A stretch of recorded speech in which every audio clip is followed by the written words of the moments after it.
Welcome to Unleash Your Inner Goldilocks, how to get it just right.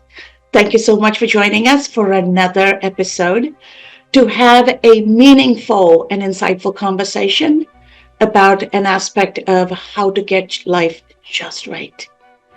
Today, we're going to talk about the importance of raising children and empowering them from childhood so that they build their life just right and they live their life just right throughout the lifespan they had ahead of them.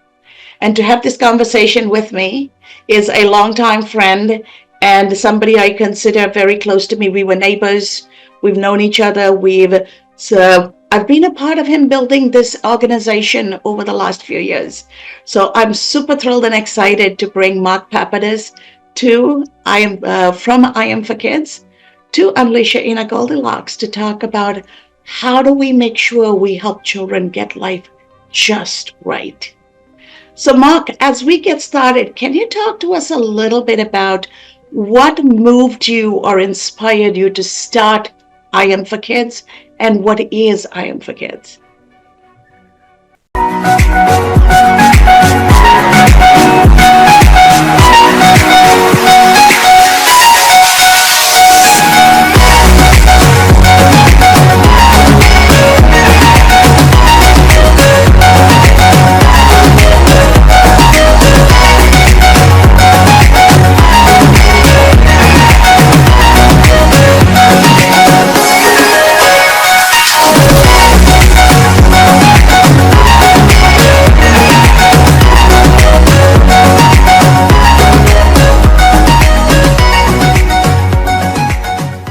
Well, I guess what inspired me is, has several facets to it, almost like a diamond. So, number one is that I seem to have been born with a gift of being able to connect with kids instantaneously. I think they just realize I'm just a bigger version of them, kind of thing. So that's number one. The other part of it is that I'm a glutton for personal development. I can't tell you the last novel that I read, but I'm always, reading books or listening to podcasts, watching YouTube videos, etc., things to either improve myself or that I can then funnel through me to bring to the kids. And when I started to apply a lot of these things into my own life, then when we started to have children, I started to use it with them.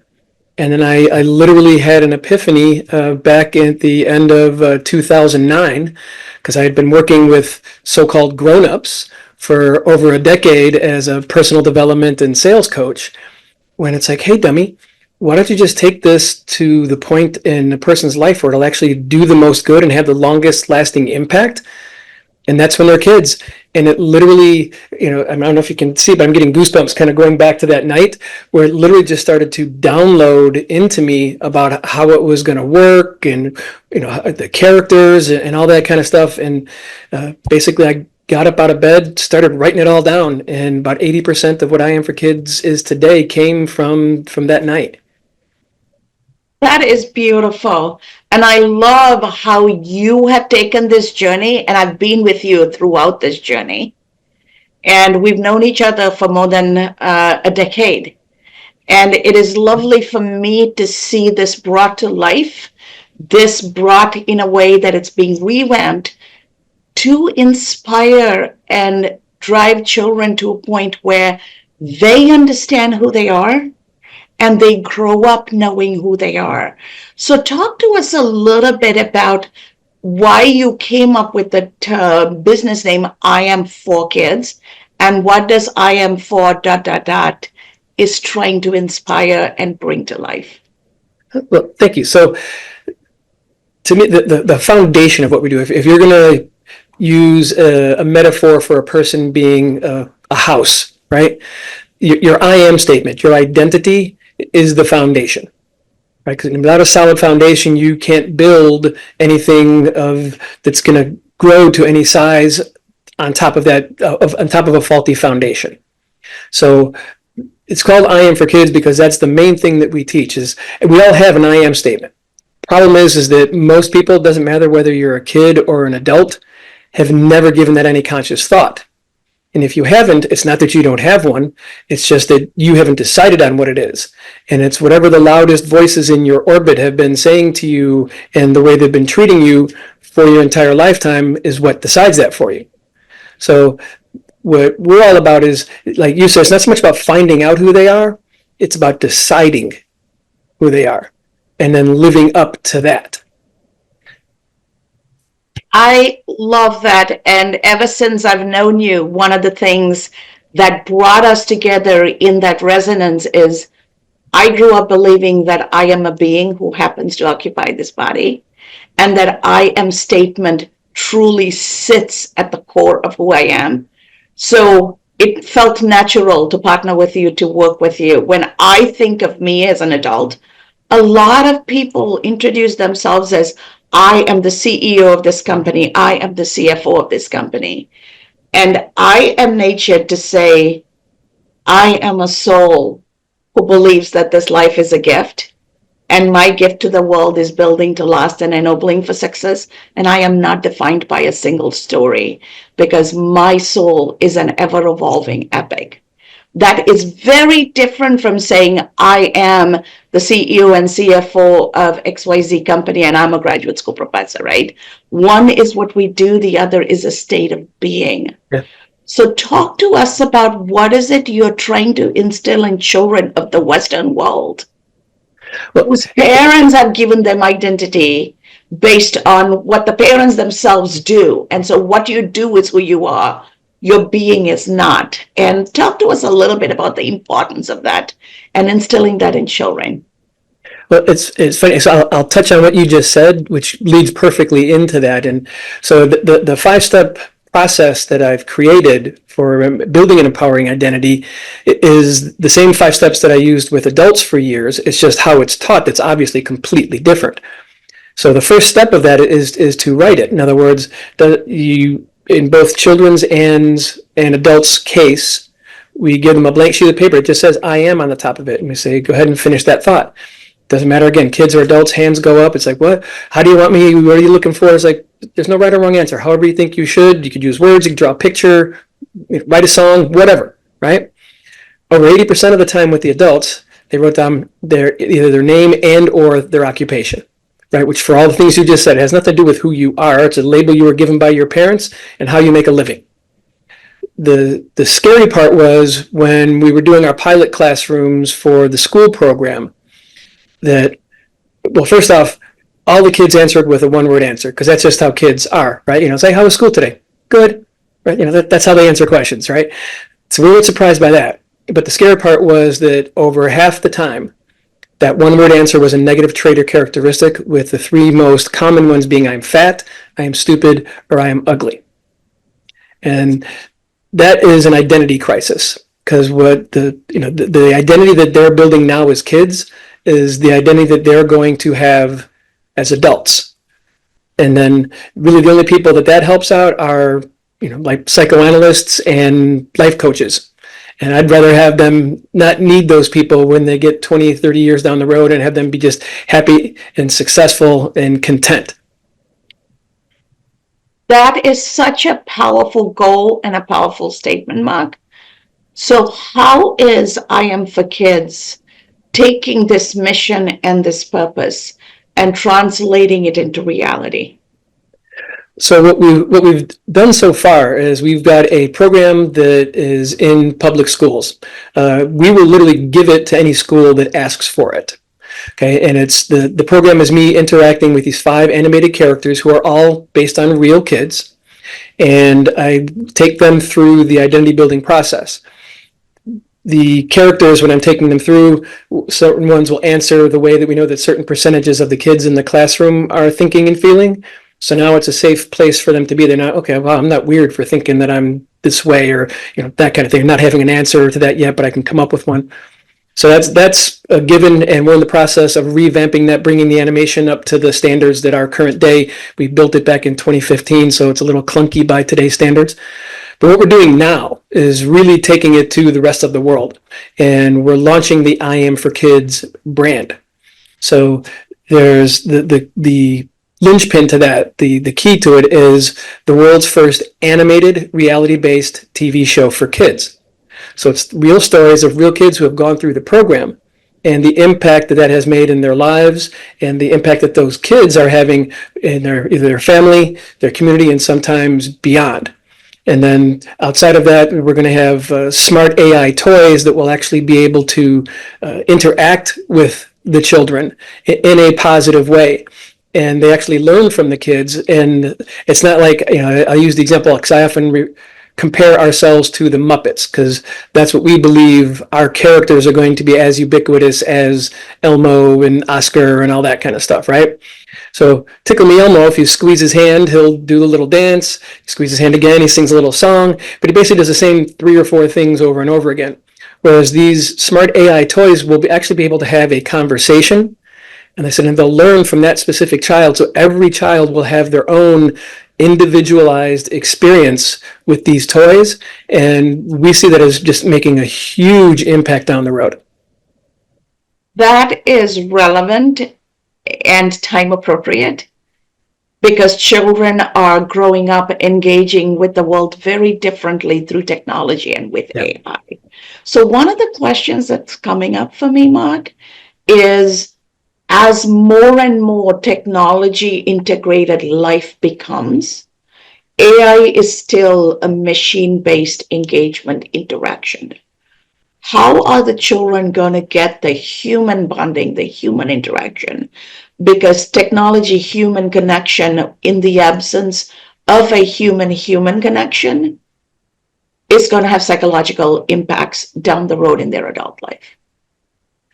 Yes, and that's part of the reason that, so there's I'm trying to think of the right words.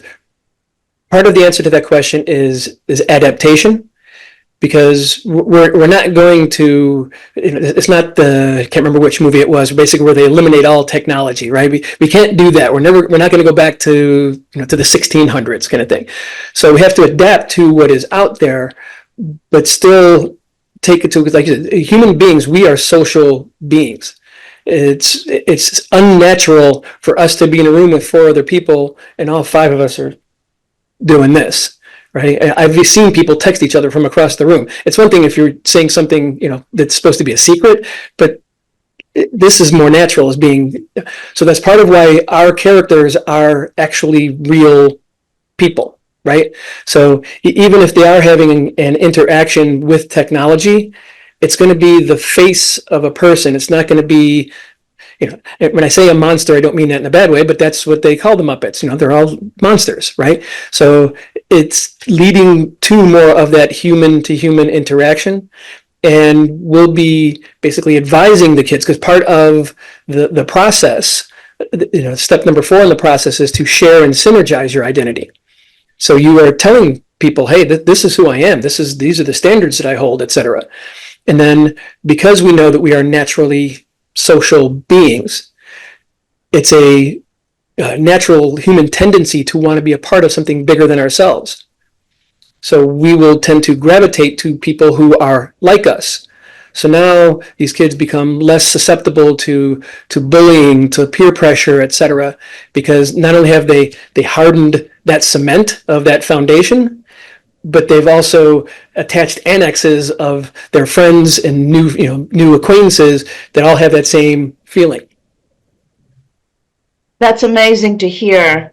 And obviously, in order to get to the children, you have to work through the parents and the school system. How are you able to capture the hearts and minds and attention of the parents and the school system is part 1 of the question. And 2, how can this Goldilocks community facilitate that process or be a conduit in that process? So oddly enough, with the schools, that is the more difficult process. When we were putting this together, I thought that was going to be the easiest. And what surprised me was the seemingly adversarial relationship between the people, at the front-facing people at the school and the administrations. Because basically everybody was always saying, oh, this is great, we would love to do this, but the union won't let us do it, right? These people won't let us do it, or we'll take it to a school and say, yeah, but the district will never do it. And because we weren't charging anything, it's not like they could say it was too expensive, right? And we understand about time in the classroom, and we designed the program to be adaptable to whatever worked. We have our recommendations, but you could do it these 2 or 3 other ways as well. I have yet to meet a parent who doesn't want this for their kid. Most people, the problem is that they don't have the knowledge of how to do this themselves. Plus, there's the third party expert kind of thing, where you could say something to your kids that is exactly correct, but they know you, right? What do you know, right? Somebody comes in and literally uses the exact same words and like, oh, that's brilliant, kind of thing, right? So that's what we get a lot from, even from people who know a lot of the things that we're teaching, is that it's that third party that's coming in. Like I said, fortunately, I have that ability to connect with the kids. So in terms of how the community can help, the biggest thing that we need right now is exposure. So I like to use the joke of my job in this company is to be the dancing monkey, right? I'm supposed to be out front. I got to do all the podcasts and interviews and speak on the stages, etc. Because nobody's going to be as passionate about this as I am. And the stages that I've been on, I do very well. I said I'm on as many podcasts as I can get on, etc. So that's the biggest thing that we need. So if you would like this for your schools, for example, we have a school sign-up form on our website, iamforkids.com. So they can just go sign up for it. I said we will ask them to sign up now, but wait till we get the animation done, because we want to have the best quality product being out there. But we will get that to them. So they can literally just go ahead and do that. We are also, because of the issues that we have with the schools, because we're in schools in roughly 9 states, mostly throughout the Midwest right now, is we don't want that to be a limiting factor. That's something that's out of our control. So we are literally taking it to the public. So on that same website, we are offering online, basically, courses for kids and families. The core being what we call the I Am for Kids Family Pack. It's the same program that we teach in the schools, except it's done by me live. And it's a 4-week process for both the kids and the parents. And then we're building on top of that with the next step being the I Am for Kids Roundtable. And that is a mastermind it's a community of families who are like-minded, who are in the community. And again, it's not just me. This is all of us sharing in ways that we can get better. It's things that I can take and improve the program. It's ways that other parents can learn from other parents. And then what I believe that 5 to 10 years from now will actually be the biggest thing that we're known for, and that's the I Am for Kids Academies. So I Am for Kids Academies, all the things that we as adults, have you ever heard somebody say, why didn't they teach us this in school? I would have been so much better off, right? So that's what I Am for Kids Academy is going to be, is all those different things in terms of building upon what we do with I Am, but things like financial literacy, communication, soft skills, speed reading. I'm still shocked that people that I've taken this to in the school districts, they are against speed reading. It's like, why would you be against that? So a kid can actually, read more, keep more, right? Apprehend it or comprehend it better. Why wouldn't you want that, right? Memory training. Well, rote memorization is not learning. It's like, well, there's certain things that, if it's just facts that you need, what's wrong with memorizing those facts? You have to memorize the quadratic equation if you're going to want to solve it, right? You can't just make it up from scratch again, kind of thing, right? So it's all those different types of things that will actually help them in their lives as well as help them while they're growing. That is very, very noble. It's going to be very impactful. And I know the goal is not just to keep it in the US while you're starting it in the US. The goal is to expand and take it internationally. So I wish you the best. And before I open it up for live audience questions, Mark, I want you to take a moment and share with our audience how they can reach you and how they can find I Am for Kids and engage with it. So there's a couple websites to go to. So I said iam4kids.com. That's all about the business, the programs. You can message me through there as well. If you would like for me to come and speak at your school, conferences, education events, you name it, you can go to thebegreatguy.com, because that's my moniker because of the work that I do with bringing the personal development to kids. So it's thebegreatguy.com, and you can, there's my speakers reel is there, the different topics that I speak on, etc. And would you mind if I plug one other thing? Sure, go ahead. Okay. So I was telling you how we're developing the animated TV show.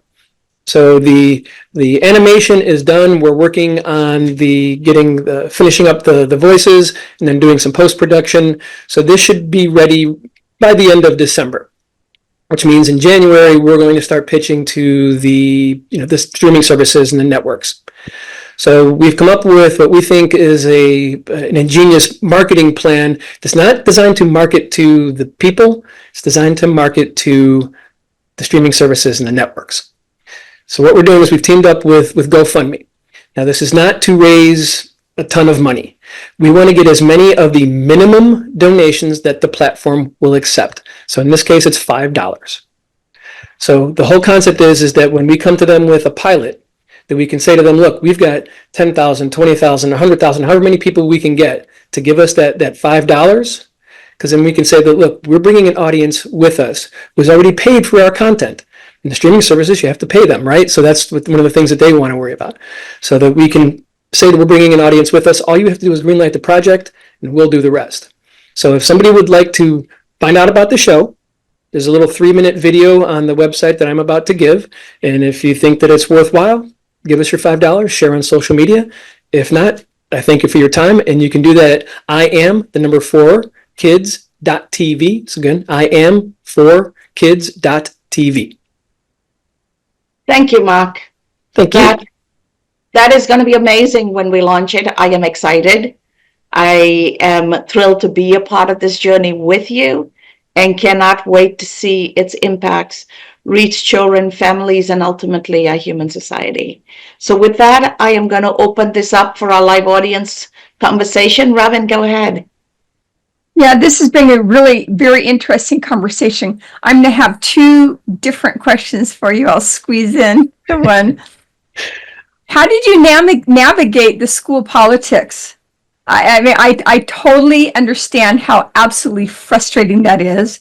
And I totally understand how very real that can be. And then the second question is dealing with the children. What have been the core obstacles for them to emotionally or psychologically, spiritually internalize that they are worthwhile, that they're not stupid or ugly? They might be overweight, a tiny bit, a little bit, who knows, maybe a lot bit, but they're not stupid and they're not ugly. How do they internalize that where they can just, get rid of that definition of themselves? What have been some of the blocks and how have you seen this working effectively for them? So the first question is the easiest one to answer, and that is basically from a book that I read. It was a negotiation book, and what the person in the book was saying is to talk about how he did his first real estate deal, and it was a very big deal, so not something that somebody usually does for their first one. And what he did was he went to the property first, and he said, look, I've got this plan for what to do with this property. I've already got financing of X amount of dollars, but that was under what they wanted, right? But the property had been in ill repair for quite some time, kind of thing. And so, like, well, okay, if you've got that much, we'll take that. So then he went to the bank that he hadn't gone to yet and said, here's this property. We know that it can be this, this, and this because of the location. I've got them to agree to this amount. And they're like, well, that's a good deal. So they wound up giving him the financing, so he was able to go ahead and make the deal. So what I learned was that whichever one I went to first, I would say that, I've already given this to the other ones and they've basically said that it's up to you, right? They've signed off on it. And once that happened, they're like, really? They did? Well, okay, let's go ahead and do it. And then after a while, it just got to the point where, after doing things like this, people would just go and sign up for it. Now, as far as with the kids, so with any type of knowledge transfer, and Cass as an educator can tell you that not every student gets 100% throughout the entire semester, right? There's people who are up here and there's people who are down here in terms of the grades that they get. It's the amount of effort that they put into it, etc., right? Because this isn't a one-time thing. This isn't something that we tell them that you are worthwhile. It's a process by which they write down, they internalize it. And as with any time when you're building a habit, the key is that repetition, especially in the very beginning. So in the school program, for that first month is anytime they enter the classroom. So they come in they come in for the day in the morning, right? Depending on some schools still do, some don't. The Pledge of Allegiance, right? You get out and you read loud your identity, right? And then that goes back in. Go out to recess, come back in, you read the identity. Go to lunch, come back in, you do that, right? So it's repetition, repetition, repetition, and it starts to build neuroplastic connections in the brain. The mind-body connection is an actual thing that most people just kind of think think happy thoughts and then you're going to be okay. It's not exactly that way, right? So it's the more that they do that, it becomes internalized and it becomes real. And it's a part of why I'm known as the Be Great guy is in my book, the 10 Secrets to Empower Kids and Awaken the Child in You. The number one secret is be great. And what that is it's an interaction with anytime I leave somebody that, whether it be my own kids, clients that I'm working with, etc., when we're done for the day, I say, be great. And then they respond with enthusiasm, I am. And again, over time, they believe that, and it becomes part of. Once again, I'm getting kind of goosebumpy, just kind of getting back to knowing some of the transformations that I've seen. So, did that answer your question?